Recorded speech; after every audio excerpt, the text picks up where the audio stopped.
Oi gente, como é que vocês estão? Por aqui tá tudo ótimo.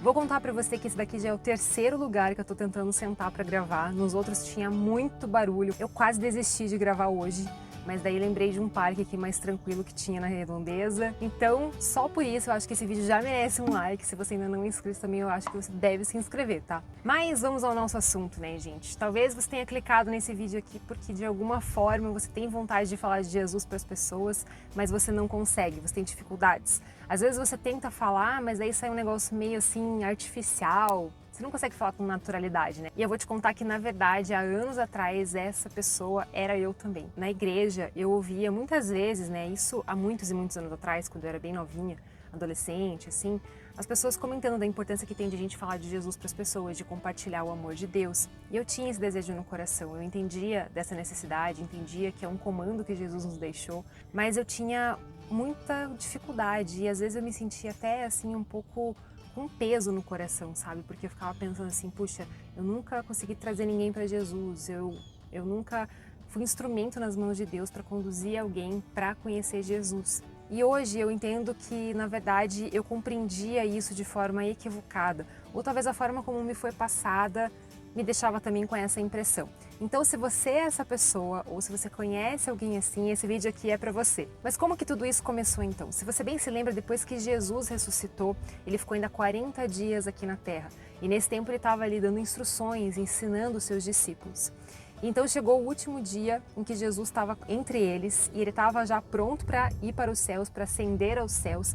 Ele deixou 3 instruções basicamente. A primeira delas ele falou assim: não importa para vocês saber qual é o dia em que eu vou voltar. Basicamente ele falou isso. A segunda coisa, vocês têm que esperar aqui porque eu vou mandar o Espírito Santo. O Espírito Santo vai descer sobre vocês. E a terceira coisa que ele falou é: vocês vão ser as minhas testemunhas. Então a primeira coisa, gente, é que existe sim uma convocação de Deus, de Jesus, para que a gente fale do seu amor, para que a gente compartilhe aí as coisas que nós temos aprendido, que nós temos vivido com Deus, para que a gente fale da salvação em Jesus. Você já imaginou se os discípulos tivessem desistido no meio do caminho, ou se eles tivessem, né, ficado com vergonha, ou, né, se sentissem assim meio, ai, será que a gente fala? Será que, né? A gente não teria o evangelho hoje, gente. Qual que é o segredo disso tudo então, gente? Eles eram testemunhas. E acho que o grande erro, o grande equívoco aí pra gente é que nós não compreendemos o que é a gente ser testemunha efetivamente do que Jesus fez na nossa vida. Para quem é do direito aí, já assistiu uma audiência, ou por acaso, né, mesmo você não sendo da área, você já assistiu, participou de uma audiência, você vai saber aí que testemunha para o juiz é aquela pessoa que efetivamente ouviu alguma coisa, presenciou alguma coisa. Então ela não pode falar daquilo que ela só ouviu dizer.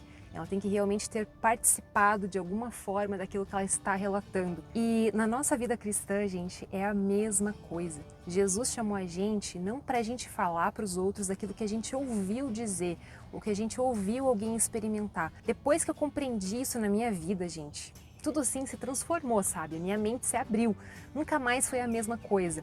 Porque eu comecei a perceber então que o que eu precisava mesmo era buscar mais a Deus. Era ter experiências com Deus, e eu digo assim, experiências de relacionamento, de dia a dia mesmo. Depois que você começa a se encher da presença do Espírito Santo, você começa então a falar disso com naturalidade. Por quê? Porque você passa a ser uma testemunha do que você mesmo tem vivido.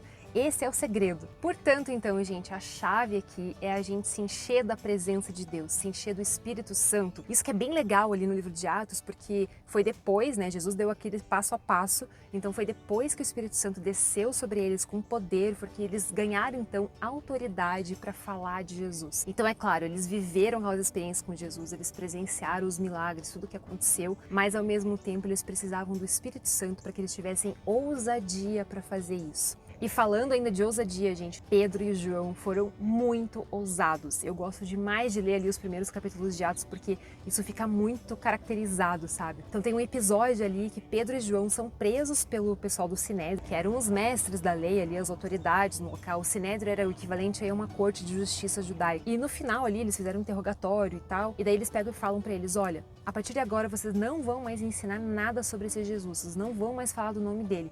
E daí eu gosto que eles dão uma super resposta, porque eles falam assim: julguem vocês, A gente vai obedecer a Deus, o que Jesus falou pra gente fazer, ou a gente vai obedecer vocês? É óbvio que a gente vai obedecer o que Jesus falou. Então, isso é esse sentimento que a gente tem que ter no nosso coração, sabe? De que é um ato também de obediência a Jesus. Ele nos convocou pra gente ser testemunha dele. E lá em Atos 4:20 a gente tem um versículo que é maravilhoso, que eu amo, que inclusive é o versículo que rege aqui esse canal, inclusive tá no banner aqui no YouTube, tá lá no meu Instagram também, que diz assim: pois nós não podemos deixar de falar daquilo que nós temos visto e ouvido. Então, gente, quando a gente começa a viver isso de verdade, esse relacionamento com Deus, não tem como a gente não falar. Isso é algo que, sabe, transborda mesmo. É a única palavra que eu consigo pensar aqui para falar isso para você. Eu tenho certeza que a partir do momento que você começar a viver essas coisas, você também vai ser essa pessoa que transborda. E muitas vezes a gente vai falar do amor de Jesus sem nem proferir nenhuma palavra, porque o nosso olhar vai mudar, a forma como a gente fala com as pessoas vai mudar, a gente vai sorrir mais. E isso impacta as pessoas, isso muda tudo à sua volta. Então, gente, o maior desejo do meu coração é que você não seja mais apenas ouvinte da palavra de Deus. Quero mesmo que você seja uma testemunha do que Deus faz nas nossas vidas. E vai chegar um momento que eu tenho certeza que isso vai ser tão forte dentro do teu coração que você vai olhar para alguém e vai falar assim: sabe de uma coisa? Tem algo que eu preciso te contar.